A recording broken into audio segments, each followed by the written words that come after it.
Quorum Radio, baby.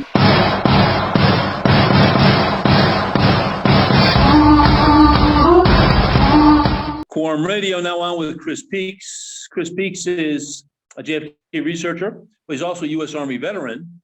He served his country for 6 years, served the United States in Afghanistan, in Iraq, in infantry, and also as an engineer. And he's somebody who's got a lot to say about Lee Harvey Oswald as the guilty party carried out the assassination of John F. Kennedy. Chris, how are you today? Bill, I'm great, man. Thanks for having me on. It is a pleasure to have you on Quorum Radio. You are a man of the South, but yes, sir. hailing from Alabama, right? Yeah. Which means you like Leonard Skinner, right? Yeah. In Birmingham, they love the governor. Boo, boo, boo. Governor. Ooh, ooh. All right, guys. Now we're going to jump right into it. Bottom line, Lee Harvey Oswald is guilty. Why? My goodness, don't you think he's a patsy, Chris? Come on. Oh man, it's funny you should ask that. When I was coming up, probably in the 80s, right before pre-internet, you had the conspiracy stuff started coming out. I remember watching Unsolved Mysteries and watching Geraldo, and Geraldo had the Badge Man, and the 4-shot and shot from the null. So I become deep in the conspiracy side. And the first book I ever read was Jim Garrison's On the Trail of the Assassins. And then the JFK movie came out, and then I was just totally convinced it was a stupid conspiracy. They had framed Lee Harvey Oswald. Then after I read Rush to Judgment, I mean, there was just no doubt in my mind this man had been framed. He was innocent. And our government had killed the president of the United States. And then did you think that he, like his mother thought he should be buried in Arlington National Cemetery? At that time, did you agree? I've never heard that before. So I couldn't. I would have to say no, even if I heard that at that time, because him being the Patsy, I still didn't think he was a hero. Yeah, sure. Right. So what is it? Put together a couple of pieces of evidence that say, done deal. I don't believe Jim Garrison. I don't believe the JFK movie. That's factual. Okay. All right. So there was a few things that first started getting my mind to clicking. And I'll have to give Patrick Collins credit for this right here. You always hear in JFK and conspiracy theory say, ladies and gentlemen, 52 witnesses thought they heard shots coming from the grassy knoll. Well, what they don't tell you is that all those witnesses thought they came from the grassy knoll, and the other people all thought they came from the Texas School Book Depository. Only like 2%, which would have been 6 people, thought they heard shots coming from multiple directions. So that was the first thing that got my mind to clicking. The second thing is I started thinking about the Kevin Costner, and I think Martin Kelly was the one that pointed this out to me about the wounds. You hear him say the back of the president's head blasted out. Well, if he shot from the grassy knoll, then the exit wound blasted out should have been on the left side or the left side of his head. Now that means the bullet would have entered his right front temple, took a turn inside his head, and exited out the back. Now there's your magic bullet. And then, being somebody who is trained with a weapon, firing from the grassy knoll, there was no prone position. The shooter would have been in an unsupported prone position, and you're trying to attack a moving vehicle that is coming towards you. You can't track a vehicle properly to get a shot off of it. And then, lastly, they start saying, "Oh, the shot is impossible from the Texas School Book Depository." That's a cake shot for anybody that's trained with a weapon. That's a stationary target, less than 100 yards. You can make that. I can make that in my sleep. So those were the first things that started pointing it to me. And then it's to have to start going through logic. Okay. How did his rifle get there? I mean, the conspirators break in and plant it. Ballistics matched it back to him. His palm print was found on it. 70 seconds later, he's found on the second floor by Baker. His actions afterwards, he left, went home, gets his revolver, and leaves. Now, the one thing that I've said that I cannot totally ever rule out some type of conspiracy or small conspiracy, and I've often wondered, where was he headed when he left his rooming house? So he's just going to walk around downtown. Those are some of the things that I can't get off. I can't ignore, and I can't ignore Mexico City. But as far as Oswald killing Kennedy and Tippett, if you want to talk about that in a minute, there's nothing, the ironclad to me, without a doubt, 100%. Lee Harvey Oswald shot Tippett. And one other thing I would like to touch on for a minute, I got to give Jerry Dealey credit for this right here. In order to, if you're going to frame Oswald and you have control of his weapon, a lot of things have to come into factor here. And Jerry does a great job explaining it. You should get him on one day. And he talks about logistics. You've got to have somebody, a team of shooters, get in access to the Texas School Book Depository, make it to the 6th floor without being detected with a rifle, magically know that the 6th floor is going to be empty, and shoot the president, and then get out without being detected. And the whole time, now you've got to control Oswald, because you've got to make sure that he doesn't see these people, or he's going to start yelling, hey, I'm being framed. And you've got to make sure he is not where anybody can give him an alibi. So it just comes in where that's impossible. What did it for me was that you have Howard Brennan, you have him going to pick up allegedly curtain rods, you have his wife saying, hey, that letter he left for me that you found in this book, it was because he went to take a shot at General Walker, and he basically wrote to me that in case I die, this is what I should do, or in case I get thrown in jail, this is what I should do. So, if you put all that stuff together, and then, you got Howard Brennan. There's another young kid that saw somebody. Yes, him and Howard Brennan. So, you're right about things too. Anyway, everybody will find problems with that. But go ahead. Yeah, you were right. And I can't wonder if Marino would have taken him back that night had he not have went through it. When he took something about taking your ring off in Russian is symbolic. He left her all his money. Yeah, I forgot he told me that, and but there's something about taking your ring off in Russian is symbolic. When he told Frazier, when Frazier asked him, would he need a ride back on Friday, he said no. Yeah, how about that, huh? Why would he know? Yeah, why would he know? If he didn't need a ride back? That was that got it. The thing about General Walker, the note. Back then I used to try to blow that stuff off. Oh, that doesn't prove anything. How can you prove he shot Walker? That's when I was deep in conspiracy. Oh, well, you never seen what was inside the curtain rods. So, what if the curtain rods wasn't there? The weapon's already planted. The bag's too big to fit the curtain rods in. Tried to explain away everything. And eventually there's just not too many things you can explain away. And then, why did he leave the Texas School Book Depository? And another thing I want to point to, Baker and Truly seen him in there. Well, they didn't find anybody else in there. There was no other shooter. So unless they repelled out, or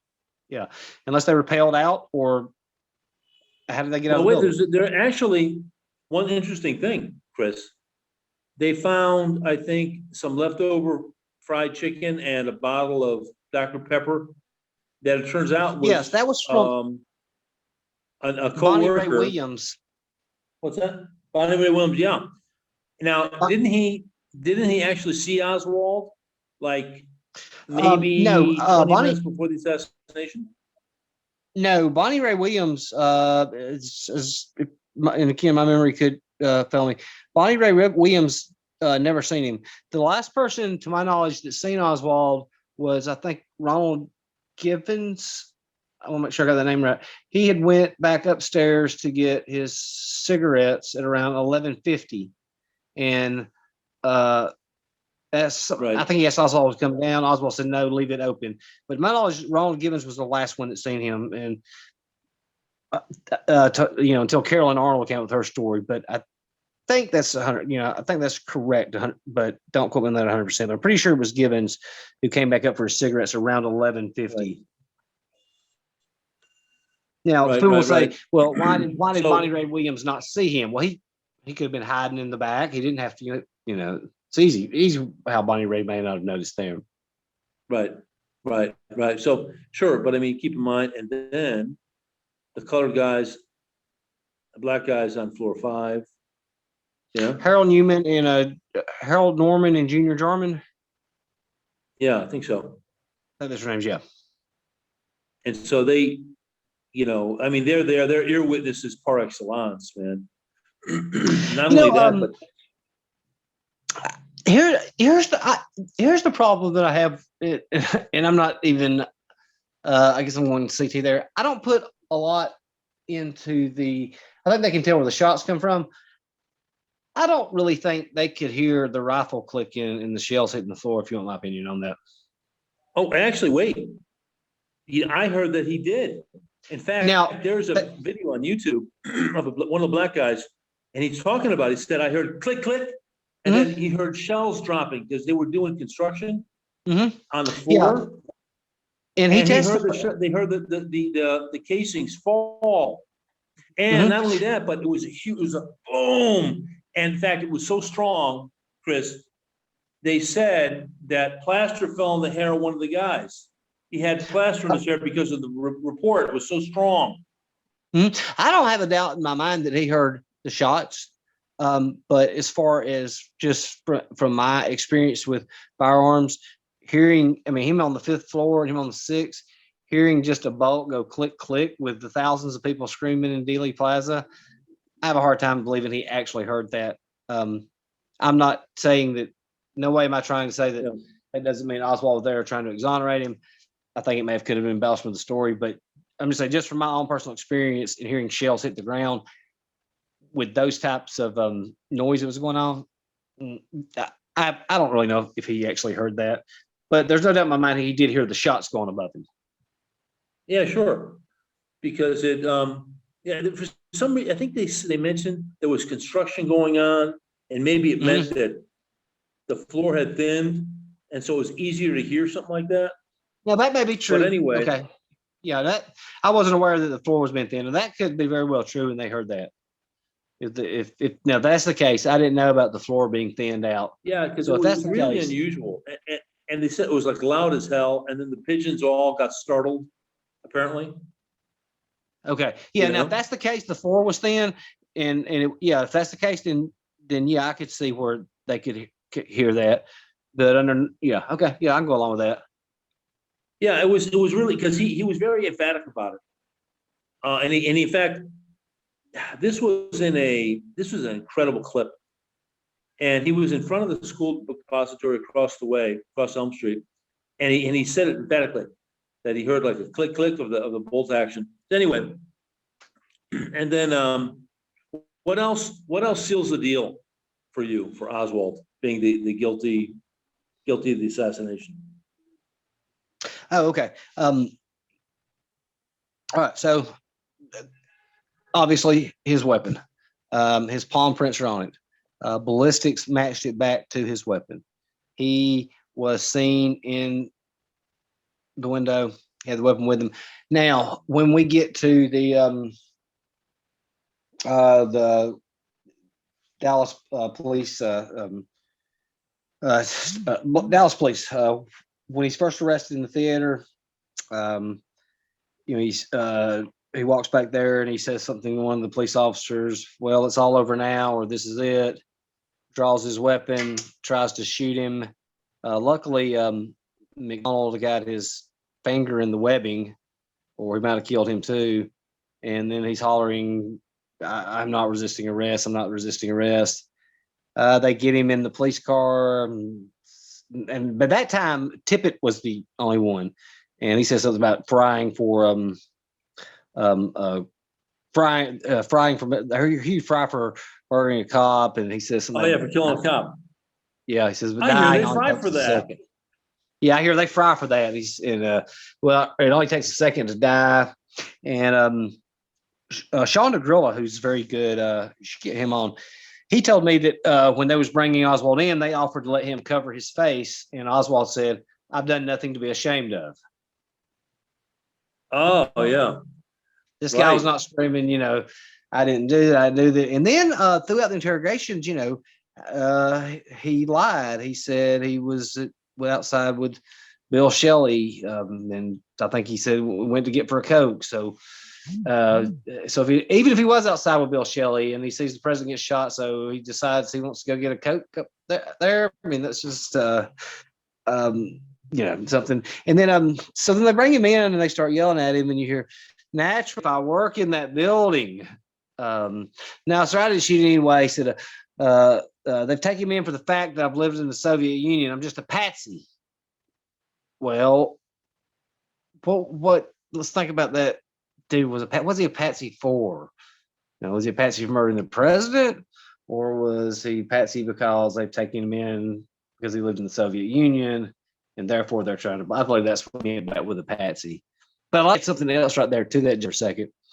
Now let's fast forward 11 hours later. So they brought him in. He's been questioning. He's already said about lies about Shelley, where he was at, and they get him up there and they start interviewing him. And he goes, "Well, I simply don't know what the situation is about. Nobody has told me anything." Wait, you don't know what this is about? Nobody's told you anything? You've been interviewed for 11 hours. They told you when you first came in, they was asking if you shot the president. Nobody's told you anything? And then somebody said, "Did you shoot the president?" And he said, "No, I've not been charged with that yet." What? You have not been charged with that yet? Yeah, they just asked you. That's not a very honest answer. That's not a very honest answer. No, you said I've not been charged. They didn't ask you if you've been charged with that yet. He asked you if you shot the president during that very short and sweet hearing. Oh, and another thing too, and people still like to bring this up. They will say about Oswald was not a lawyer. No, he was not. John, I think his name was Nichols. He was, and there's a YouTube tape of it. He was head of the Dallas Bar Association. He showed up and he asked Oswald, "Do you want a lawyer?" And he said, "No, I want John Apt, who is head of the Communist Party or a communist lawyer, to represent him from New York. If I can't get in touch with him." He told him he did not want an attorney. Right. He was out of town. So if there was a conspiracy involved, it would be at the smallest levels. And I got to give Patrick Collins credit on this right here, because he was the one that first tuned me onto this right here. And when I started really getting into it and reading it, if there was some kind of conspiracy involved, it orchestrated, in my opinion, in Mexico City, because the day after Kennedy was shot, Hoover was in Johnson's office with all kind of stuff about Oswald being in Mexico City, and LBJ got Warren to head the Warren Commission because of, and here's this quote, "because of what Hoover told me about a little incident in Mexico City." Well, what did Hoover Johnson tell him? What was the little incident in Mexico City? And I've always wondered what that was. But that's where I think if there was, it could have been involved, because but then the last things was that showed it to me is Kennedy did not even decide on a motorcade until the 11th. And I think it was the 18th until they decided on 17th or 18th, so they decided on the route. And then I don't think it was published until like Monday or Tuesday. So you've got a short time frame there. There's a conspiracy. I think it's I have some views about the Mexico City trip, and I mentioned to you, I'm going to be going to Mexico City next week. Oh, really? When? Yes, sir. Wow. My son's getting married. Oh, congratulations. And, thank you.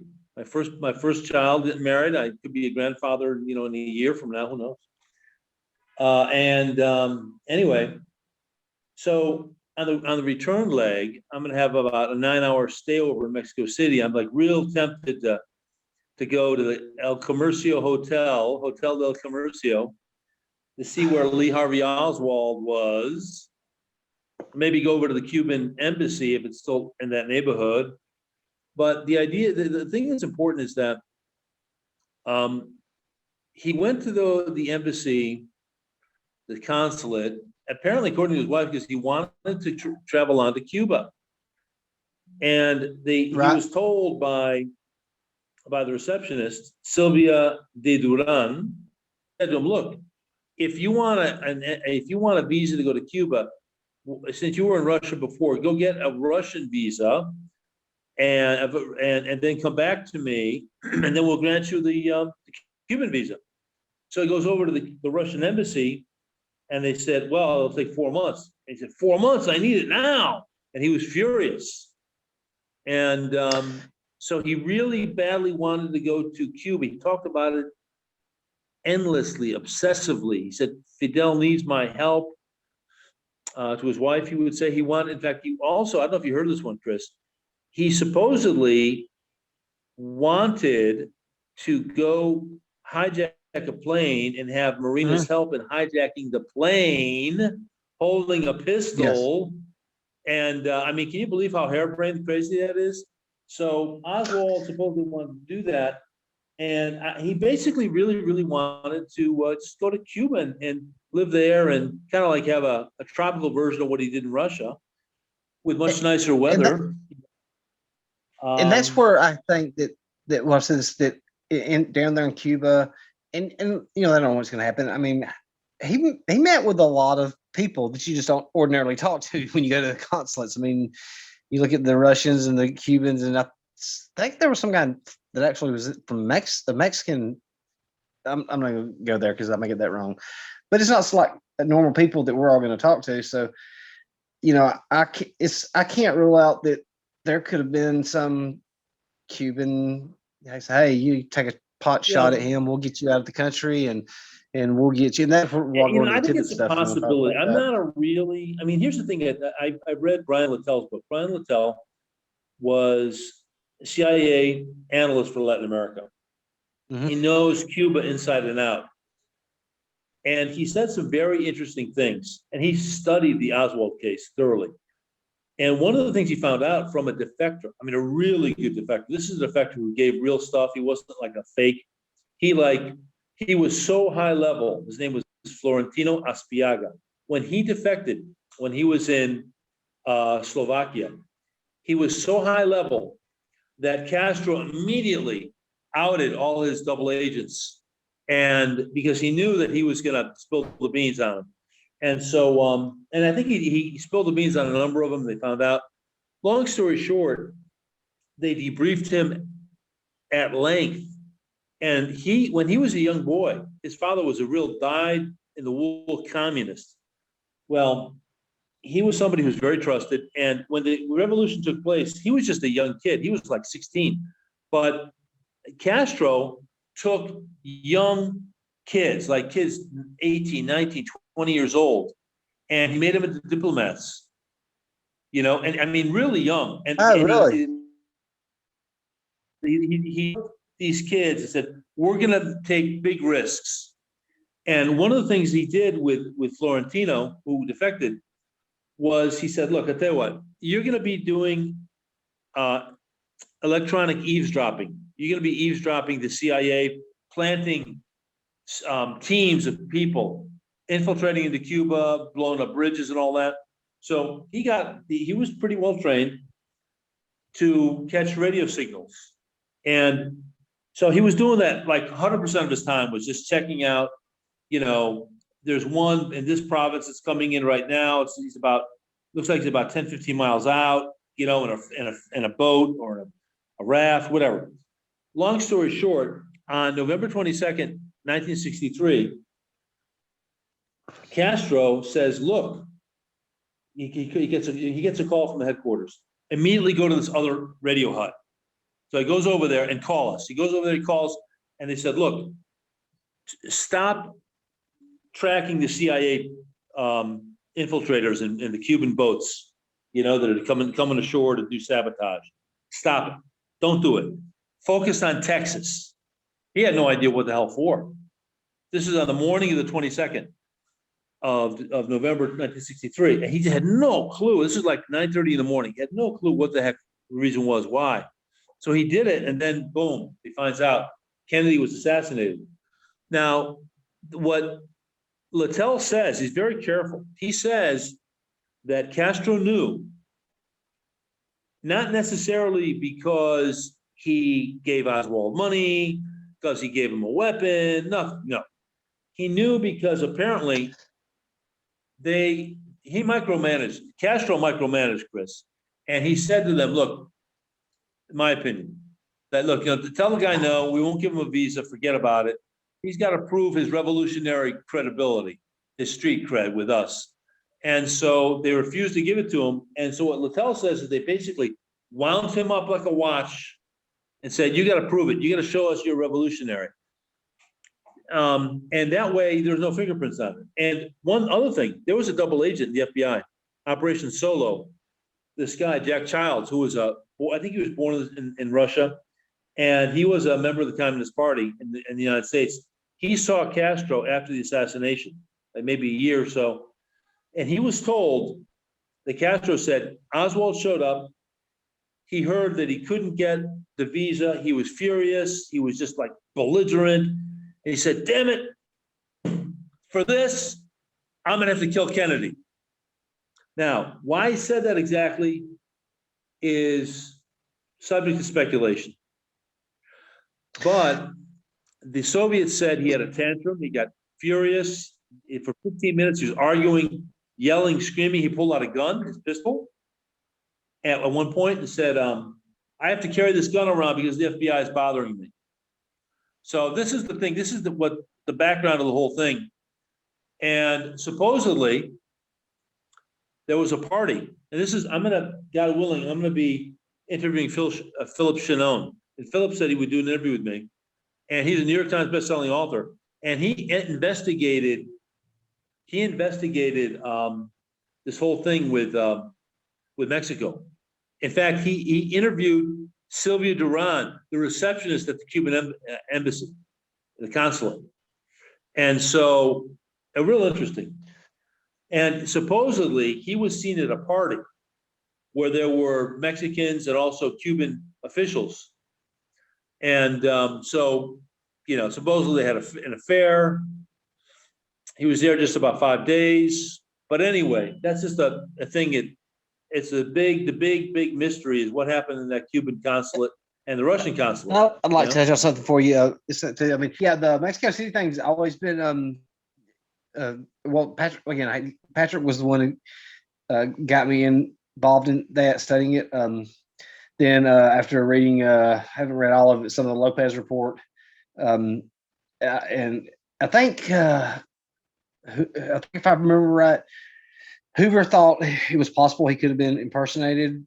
If I recall reading that right, again, sometimes my memory flips me or escapes me. But when you brought that up about Castro, Patrick, you told me, and I've got this book on my list that I've got to get to read. It's called Castro Secrets, and he didn't go into detail. That's the book I read. Okay, that's the book you read. Okay, yeah. Okay. Well, Patrick told me, said, because Patrick was the one, and I think I'm not going to speak for him, but Patrick has an interest in Mexico City too, and me and him have discussed it many times, and he was the one that told me to get that book, and I've got to get it because he said it was awesome. Very interesting, but I think Mexico. I think if anything, any kind of seeds there, it had to come from Mexico City. And with the way you said that would make perfect sense to me. He was influenced. Okay, I kill him, and then that goes back. Well, him walking around or walking around the streets of Texas. But yeah, that pretty much sews it up. Why I think there's no doubt that 100% Lee Harvey Oswald killed John F. Kennedy. Yeah. Yeah, and about the whole connection with the Cubans, the funny thing about the Cubans, different from the CIA or the Russians, I mean, the Russians, if somebody was like their agent, they'd be getting money. You know, Oh yeah, maybe absolutely. some people would do it because out of love of the communist revolution. And if it's the CIA, you know, the guy would be getting a stipend. But Oswald was in Yeah, misery. yeah. Oswald You was can in look at his misery. And finances. what this guy said about the Cubans is they were accustomed that people didn't charge them a penny. They did it for free. They volunteered the intel for free because Yeah, and Castro had no money to give anybody, hardly. right. So at that time, at least. So they theorized that Oswald was, there. It was very possible he was one of those. And Castro sure as heck didn't want to have his fingerprints all over this. Castro also, he revealed Absolutely. something else. Castro, according to Brian Littell, Castro Secrets, Castro wrote a letter to Khrushchev, a message. He said, hey, use nuclear weapons against the United States. He wanted him to use a first strike against America. And he was considered out of his freaking mind. I mean, Khrushchev, love him or hate him, he was a guy who saw how destructive total war was in World War II. And he said he's out of his mind. Yeah, we'll get hit in a nuclear exchange with the United States. Russia will be destroyed. America will be destroyed. And Cuba at first is going to get destroyed. But Castro didn't care. Castro was a sadistic, like He really, wanted to take really, everybody down with him. huh? Castro was like, "Screw it, I won't take the whole everybody down with me." Exactly. You know. See, yes, and there's a lot of things about Castro, man, that are shocking. I interviewed Umberto Fontoa, and he's cousins with Carlos Bringier, who met Oswald like 4 times. Said, hey, I'll get these. I'm anti-Castro like you, and Yeah, I'll the give you guy in guys New military Orleans. training. I'm an ex-Marine, and Yeah, he was the guy in New Orleans, right? yes, sir. Carlos. He was. Yes, Yeah. sir. And so Umberto is his cousin. And Umberto told me, he said, I interviewed him. He said, yeah, Castro was involved with, he shot in the back like 2 guys, at least one. And he killed this one guy, also named Castro, and, Manolo Castro, I think his name is, and he couldn't stand the guy. I mean, among other things, he had the same last name as he did. And he was a rival. So he killed him. And this is one of the secrets that Huh.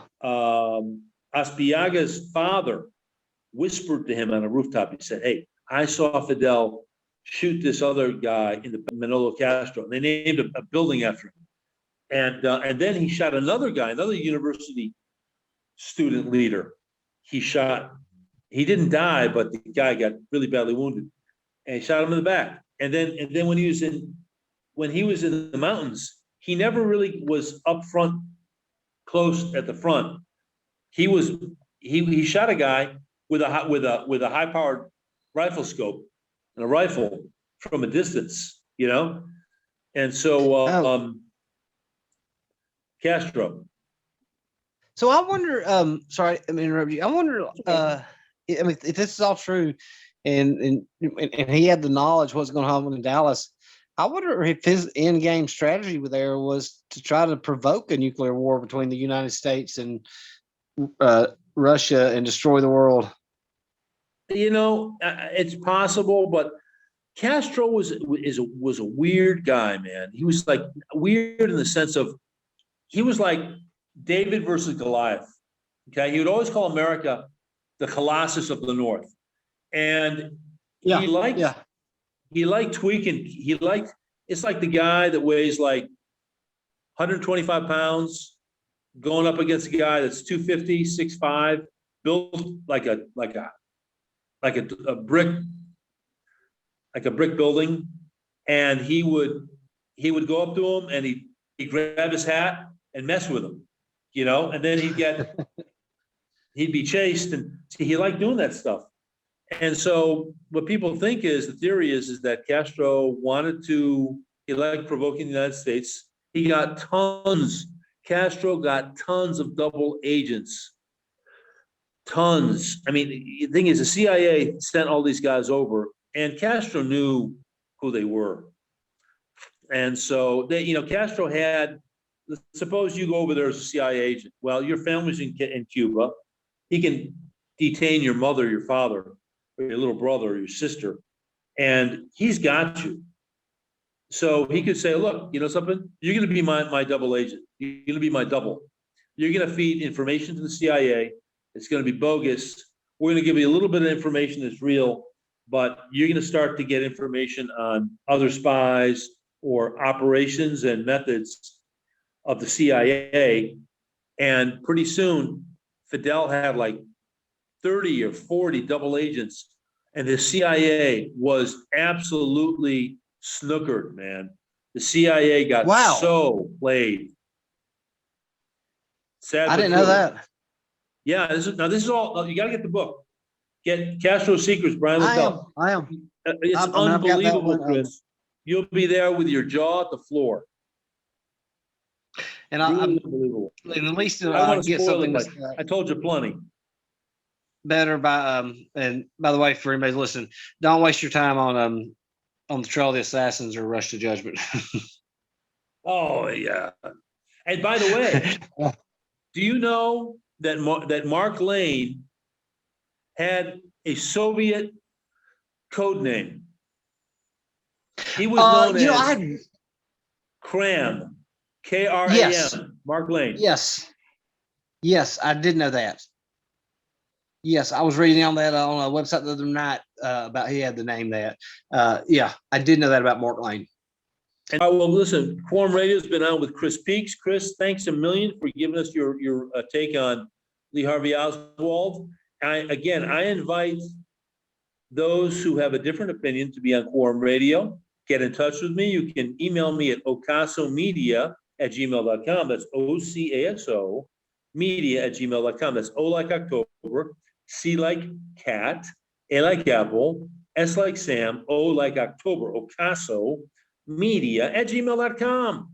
Thank you, Chris, again, Chris Peaks, for being on. By the way, Chris, what is the name of your website? You have a Facebook page for the Civil War. What's it called?